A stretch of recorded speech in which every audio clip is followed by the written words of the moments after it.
Welcome to day 19 of 30 day placement series. ಈಗ ನಾನು ನಿಮ್ಗೆ ಇಂಟರ್ವ್ಯೂರ್ ಸೈಕಾಲಜಿ ಹೆಂಗಿರುತ್ತೆ, ನಾವೇನು ಅಬ್ಸರ್ವ್ ಮಾಡ್ತೀವಿ ಅಂತ ಹೇಳ್ತೀನಿ. For example, coding and problem solving ರೌಂಡ್ನಾಗ ಏನಾರ ಇದು ಫೇಸ್ ಟು ಫೇಸ್ ಇಂಟರ್ವ್ಯೂ ಇತ್ತಂದ್ರೆ ನಾವು ಫಸ್ಟ್ ಏನು ಮಾಡ್ತೀವಿ, ನಿಮ್ಗೊಂದು ಆಂಬಿಗ್ಯೂಯಸ್ ಕ್ವಶನ್ ಕೊಡ್ತೀವಿ. ಅದಾದಮೇಲೆ ಸ್ಪೆಸಿಫಿಕ್ಲಿ ಏನು ಅಬ್ಸರ್ವ್ ಮಾಡ್ತೀವಿ ಅಂದ್ರೆ, ನೀವು ನಮಗೆ ವಾಪಸ್ ಅದ್ರ ಬಗ್ಗೆ ಡೌಟ್ಸು ಕ್ವಶನ್ ಕೇಳ್ತೀರೋ ಆ್ಯಂಡ್ ಡೈರೆಕ್ಟ್ ಕೋಡ್ ಬರೆಯೋಕೆ ಹೋಗ್ತೀರಿ ಅಂತ ನೋಡ್ತೀವಿ. ಇನ್ಫ್ಯಾಕ್ಟ್ ಕೆಲವೊಂದು ಇಂಟರ್ವ್ಯೂ ಒಳಗೆ ಏನು ಮಾಡ್ತೀವಿ ಅಂದ್ರೆ, ಆ ಕ್ವಶನ್ಸ್ ಒಳಗೆ ಇನ್ಫಾರ್ಮೇಷನ್ ಲಿಟಲ್ ಬಿಟ್ ಮಿಸ್ಸಿಂಗ್ ಇರುತ್ತೆ. For example, given N array find duplicate elements ಅಂತ ಹೇಳ್ಬಿಡ್ತೀನಿ. ನೀವು ಅವಾಗ ಕೇಳ್ಬೇಕು, ಇದು ಅರೇ ಅಂದ್ರೆ ಯಾವ ಥರ ಅರೇ ಐತಿ, ಇದ್ರಾಗ ಇಂಟೀಜರ್ ಇದೇನೋ, ಸ್ಟ್ರಿಂಗ್ಸ್ ಅದಾವೋ, ಫ್ಲೋಟಿಂಗ್ ಪಾಯಿಂಟ್ ನಂಬರ್ಸ್ ಅದಾವೋ. ಆಮೇಲೆ ಅರೇ ಸೈಜ್ ಏನೈತಿ, ನೀವು ನನಗೆ array size as N input ಕೊಡ್ತಿರೋ ಇಲ್ಲೋ, ಏನು ಇದು array large set of array ಐತೋ, ಸ್ಮಾಲ್ ಸೆಟ್ ಆಫ್ ಅರೇ ಐತೋ, ಈ ರೀತಿ ನೀವು ಕ್ವಶನ್ಸ್ ಕೇಳಬೇಕು. ಅಥವಾ ಇನ್ನೊಂದು ಕ್ವಶನ್ ಏನಂದ್ರೆ, given the schedule of the trains with arrival and departure time, find the minimum number of platforms required.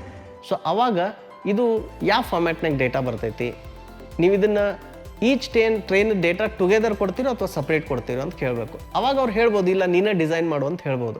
But this conversation of back and forth to understand what is the question and what is the requirement is super important. This is the first and foremost thing that we observe. ಇನ್ನು ಕೆಲವೊಬ್ರು ಏನು ಮಾಡ್ತಾರೆ, question ಕೊಟ್ಟ ತಕ್ಷಣ ಏನು explain ಮಾಡ್ದೆ direct code ಬರೆಯೋಕೆ ಶುರು ಮಾಡಿಬಿಡ್ತಾರೆ. ಅದನ್ನು ಏನಂದ್ರೆ ಇಂಟ್ ಮೇನ್ ಅಂತ ಹಾಕಿ ಶುರು ಮಾಡಿಬಿಡ್ತಾರೆ. ಜನರಲಿ ಕ್ವಶನ್ಸ್ ಏನಿರ್ತಾವೆ ಅಂದ್ರೆ, ರೈಟ್ ಅ ಫಂಕ್ಷನ್ ಅಂತ ಇರ್ತೈತಿ. ರೈಟ್ ಅ ಫಂಕ್ಷನ್ ಇದ್ದಾಗ ನೀವು ಮೇನ್ ಬರೆಯೋದು ಅವಶ್ಯಕತೆ ಇರೋಂಗಿಲ್ಲ. ಇದರಿಂದ ನಮ್ಗೆ ಏನು ಗೊತ್ತಾಗ್ತೈತೆ ಅಂದ್ರೆ, ನೀವು ಎಷ್ಟು ಕೇರ್ಫುಲ್ಲಾಗಿ ನನ್ನ ಕ್ವಶನ್ ಕೇಳಿದ್ರಿ, ಎಷ್ಟು ಕೇರ್ಫುಲ್ಲಾಗಿ you listen to my question ಅಂತ ಗೊತ್ತಾಗತ್ತೆ.